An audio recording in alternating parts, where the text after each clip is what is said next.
Hi, this is Siofra again, and this is Siofra's Magic Alcove.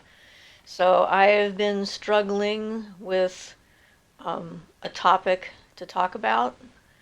There were a lot of things that were running through my mind, you know, about emotional manipulation, boundaries, and all that other stuff. But I decided that what I wanted to talk about today was the concept of hope. And I think that's something that we often dismiss or forget about, perhaps, because it's hope is difficult to define. And from my history of my childhood and the things that happened to me, um, the torture and all the other stuff, you would think that I would not be an optimist and I would have no hope. I mean, if you just look at the raw life data, I often say I'm an optimist despite all evidence to the contrary. And it's true, I am definitely an optimist. Um, and I'm not completely sure where that hope comes from, except that I know that I have it. So I was thinking about sharing a couple of different experiences that I've had um, that are different from some of the things I've talked about. And I came across this a couple weeks ago on my Facebook page and realized that it was a good launching point to talk about paganism and hope and the future and the earth and all those other things that are involved in what we're trying to do. It happened apparently on the 4th of October in 1980, so 41 years ago, almost, coming up. So I'm really glad I wrote this down because I had no conscious memory of this. When I saw it, I was like, wow, that happened. But I guess it must have, because there it is. I remember it now, or at least I remember writing it down. So this is what I wrote down. I could feel the presence of the earth's spirit as a living and visible entity. It spoke to me of becoming a mirror, as I was in Muesli. And I said that in order to be a mirror, someone or something must reflect itself through me. The voice told me I should let the earth be my focus, and then spoke of seeing the harmony in disharmony, how even when things look completely destructive and unnecessary, there's an underlying balance or an overlying harmony to it all. It made me feel really marvelous, and then I heard someone ask me if I needed a sign as proof of the experience. I said no, I don't think I need one. And then I saw a being of bright light standing in the trees and surrounded by shafts of sunlight, though the sun wasn't out. I just sat there and absorbed it all, and the trees became wavy and started to disappear, becoming more like colored lights than trees. I thought that maybe I was seeing what Moira sees and using my soul's eyes rather than my body's eyes. The feeling of oneness and awareness of myself and what I was doing within the harmonies, disharmony, harmony, balance stayed with me until into the next day. So I'm thinking that that is probably the source of my hope, the earth itself. Even though our planet is going through climate change and all the things we do to it, we're with people that aren't paying attention or aren't connected or aren't looking at what's going on in front of their faces, who are afraid of change or um, afraid of accepting their part and their role in what's happening. The earth is vibrant and alive and there. And connecting directly to it like that is one of the reasons I'm a pagan, for sure. And the thing that sustains me. It's like the universe the energy of the universe is love. And hope is a part of that. The reaching forward and backward through time, changing things, seeing reality. It's not like it's about denying reality. It's seeing past the current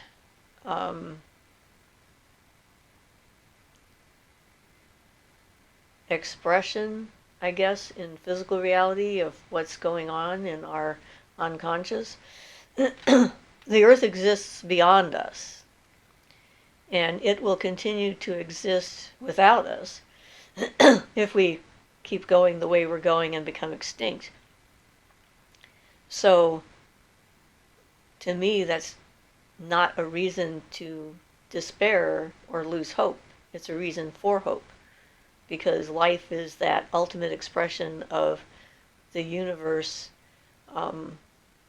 spreading itself through the physical three-dimensional realm that we experience. And it's bigger than us. Even if we don't look past our own planet, it's way bigger than us and older than us, more experienced than any single individual could possibly be. And so hope demands the mind be open to the possibility of things changing in a better way. It doesn't have to be a specific thing that we hope for. I don't really have a specific thing that I'm hoping for.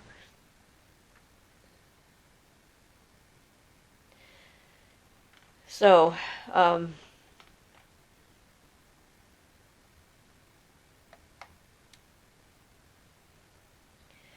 being up in the Kispiox, I experienced a lot of amazing things because, being out in the woods, in nature, sort of immersed in that without distractions of people or, well, there were some people distractions, but not many compared to like, say, now.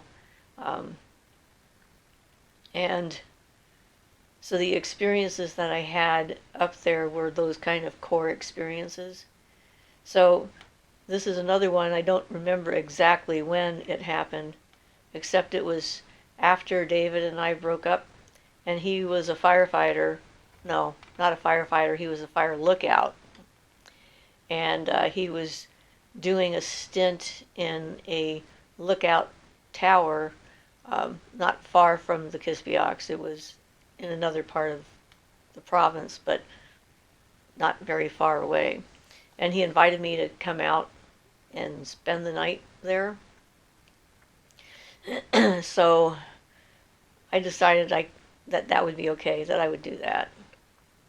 And so we were there, and we were standing on the deck. And of course, fire lookouts are kind of cool because you're above all the trees, and because that's why you're there. They position them in such a way that you can look around a 360-degree area and see if any fires are beginning, so then you can call it in and hopefully get the fire put out.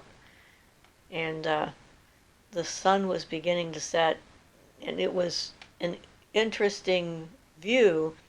The side we were looking at, that I was standing on, there was a river down below. And this is something that I had noticed before, that the northern lights often will follow a river, probably because of the changes in negative and positive ions that the water produces. And even though the lights are up in the upper atmosphere, there seemed to be a connection with the water on the earth, the moving water of a river. And so the sun was going down on one side, and the full moon was rising on the other. And then the northern lights came out in the middle of this. So that was pretty spectacular. And the Northern Lights always make me think of the Earth um, dancing for joy, taking out multicolored veils and just moving them through the sky. It always seemed more to me than just a natural phenomenon.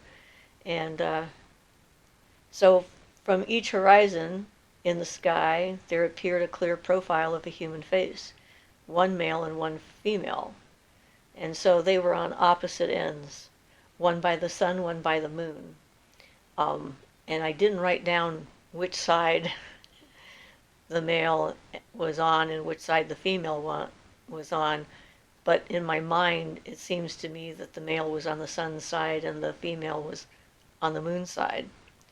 And, they were gigantic. I mean, they filled a quarter of the sky each. And then as I watched, their profiles were facing each other, so they were looking towards one another, and they started drifting towards the center of the sky. And they merged into each other, and when the lights went in and met each other, it transformed the entire image, and it became the image of a huge female form in long flowing robes and long flowing hair, who floated, strode, drifted to the left and disappeared. And both David and I were dumbstruck for a minute. And I said, "Did you see that?" And he said, "You mean the two profiles merging and becoming the female figure?" I said, "Yeah." So confirmation that it was indeed a visible phenomenon, and not just, I mean, a lot of times we'll look at something and we'll create a story to it, or our mind has a tendency to want to see faces and everything. But this was so distinct, I don't think you could help but see the faces and the figure, because that's what it was. And I've never seen the Northern Lights do that before. I had seen a lot of Northern Lights. This was completely unique. And then it sort of stopped. I mean, after they came and they merged, they kind of dissipated after the female figure moved towards the left. And we were left with this feeling of awe and wonder. And it is just mind-blowing and heartwarming and spirit-lifting to witness something like that, to be able to see it take place and have nothing to do with it. It was clearly beyond us completely. I mean, it was outside of us, whatever that was. And I think that is part of that hope as well. It's like, I'm not in this alone. We're all in this together, but not just humans in it together. The whole earth is in this with us. And if we look outside of ourselves and take in this amazing beauty and wonder of the earth itself, then we start to connect with that energy. And that kind of connection with the earth makes loneliness pretty much impossible. Being alone and being lonely are two different things. So, loneliness is the idea that you're just sort of adrift in your own boat by yourself on a giant sea of stuff you can't control, and you're looking for someone to share that with, someone to see you for who you are. And I think that's, one of the impulses that we have for relationships, to find someone who sees us for who we are. Certainly that's what Ian and I have for each other, and it's wonderful. But the world, the earth, the universe extends beyond our relationship and beyond this life that we happen to find ourselves in. So, so during that time, I was well isolated and alone, um, getting to know myself, starting to put a few things together. And one of the things I did during that time was write poetry. I always had a few poems here and there that I've written over the years, but that was the period of time when I probably wrote the most amount of poetry. The experience that I had in the woods with that light, angelic figure that I witnessed. The same year, I wrote a poem to Selene, goddess of the moon. So I thought I'd read that to you just for fun. So, you could see where my head was at, I guess. So, poem is called Selene. Poseidon, astride his seahorse, crests a wave and watches, a gleam in his watery eye. As sheets of water fall gently from her shoulder, she spies him and smiles, arms wide. His steed leaps the waves toward her, and she laughs. Broad wings unfurled, Selene rises skyward, sitting astride her ebon horse, thighs clenched. A cloud descends and covers her in folds of softest down. Stars sprinkle their radiance upon her raiment, and set like jewels upon her brow. White and black she races, shedding light where she faces, gazing on the world below her, watching lovers. O Selene, goddess of the night ways, spare a thought for all us mortals who worship love sleeping. Remember the face of Endymion, reclining in eternal sleep, whose love will never grow stale, whose countenance will never pale, except by thy soft light. May all our loves be ever new, at least in part. For when Selene rides the skies, all lovers must open their hearts and remember when they were young. So I enjoyed writing that poem. And creativity is definitely part of our path. Being able to tune into our hearts and find words to speak that inspire ourselves and maybe others in the process. And as long as there is beauty, uh, eternal beauty, then there should be hope.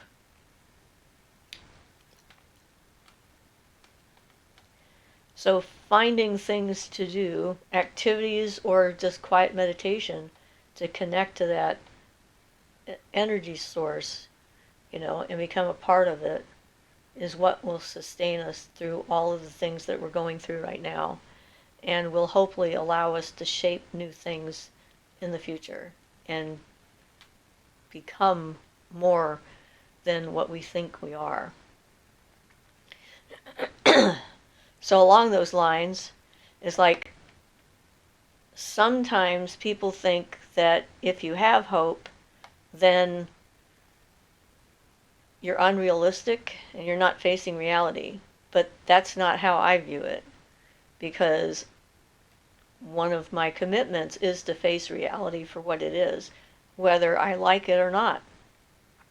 And in light of that, I started writing down some of my thoughts about dark and light, because, in my culture here in the US and probably Canada and several European countries, there's what I see as a misunderstanding, a basic misunderstanding of the concept of dark and light. So as humans, we tend to define words by our culture, and in our culture, mine, Western, we have come to define the light and the dark as opposites, rather than as states of transition and change, and as representations of good versus evil, nice versus mean. I think this comes directly from the Judeo-Christian perception of things having to be in an internal battle, and only one side will be able to win in the end, instead of it being more like the Tai Chi symbol, where both contain the essence of the other and are always transforming into the other. There is no static state where one could be all dark or all light. That being said, the idea that if an individual chooses to focus on improving their life, being kind and sympathetic, lend a helping hand, etc., that they have denied their darker side is simplistic and often missing the point. True power comes from knowing who you are, with your faults as well as your assets, and the willingness to face yourself without shrinking from the truth of what you have done and how you feel. However, it needs to be followed up with free will, a choice to decide how you are going to act and what you are going to do about each and every situation that arises. Intention, focus, concentration. These are the tools we can use to transform our weaknesses into strengths, to give us the power we need to become the unique and conscious individual that we can be. A true participant with life and the universe instead of one run by our subconscious and tossed about by our cultural programming. To know, to will, to dare, to keep silent. It starts with to know. Without the first step, know yourself, know your conditioning, know your weaknesses, know your strength. There is no to will, because true will comes out of self-knowledge. The universe itself is made from light energy, the creative force. The dark is there to allow life to continually transform and make way for new expressions of light, breaking down the components into their most basic elements and rebuilding them to create something new. It is a dynamic system. So when we think that there's an end to our journey, an end to our path, we need to include in that at the end of whatever it is we think that we're doing, there will be a new beginning to something else. It's not binary or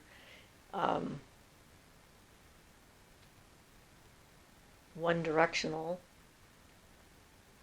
It's a complex, interwoven reality of which we find ourselves a part. And needing to get approval for our own worth from others is one of the things that holds us back. Because it's that acknowledgement of your place in the universe and becoming what you are, even when you don't know what that is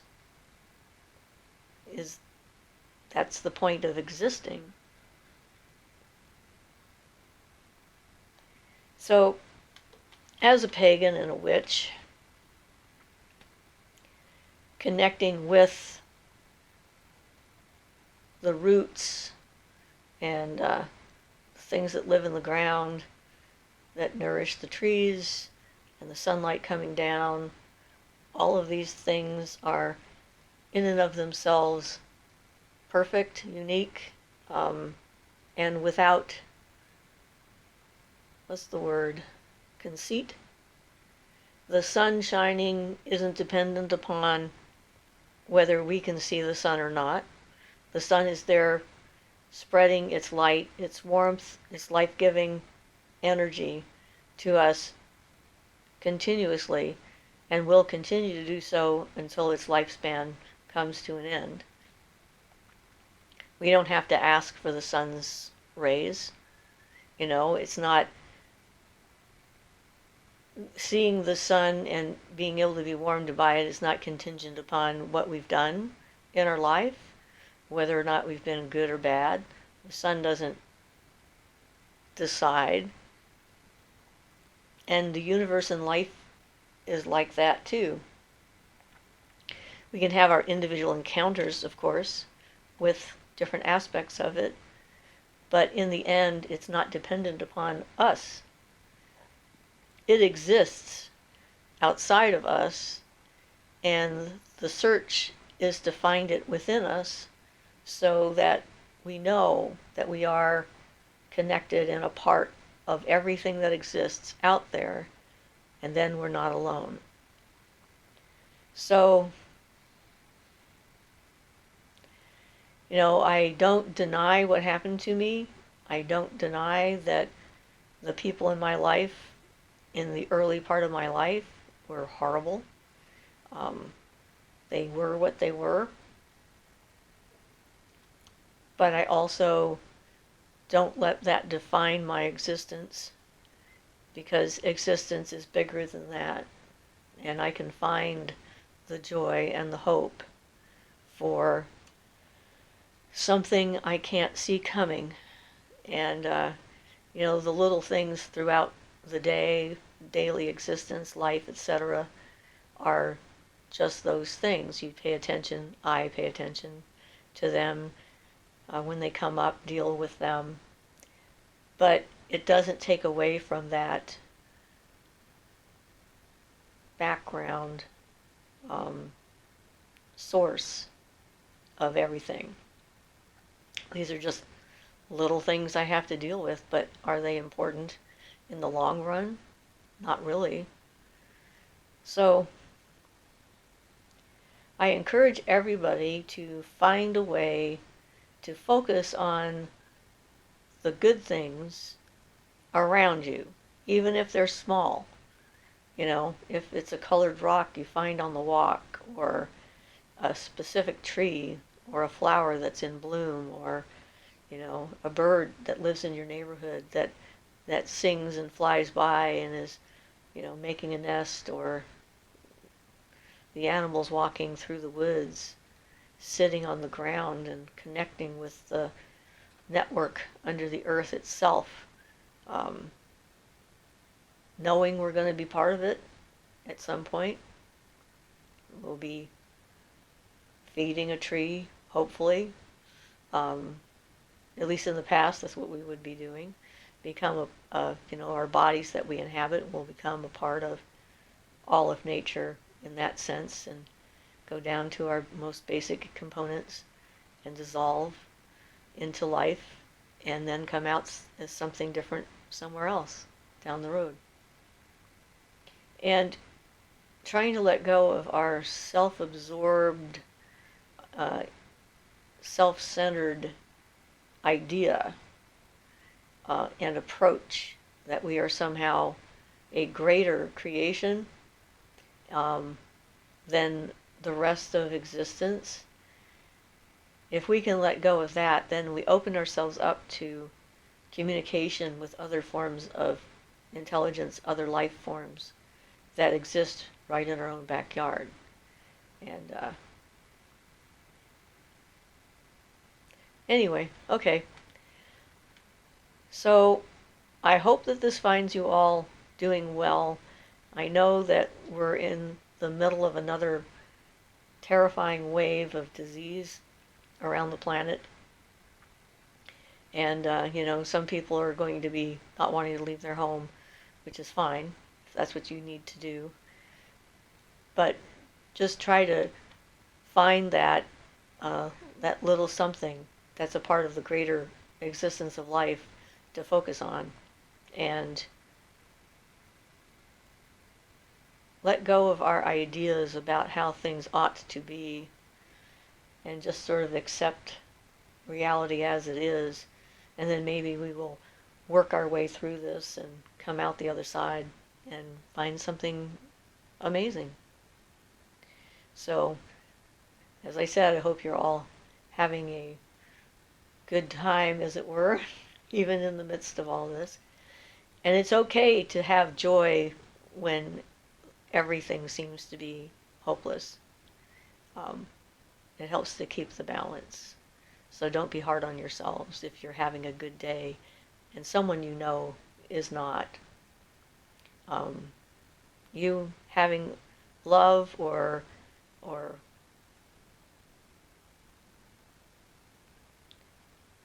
good luck or whatever, and someone else not, it's not a competition. It is what it is. So, this is Siofra Brad again, and this has been Siofra's Magic Alcove. Talk to you later.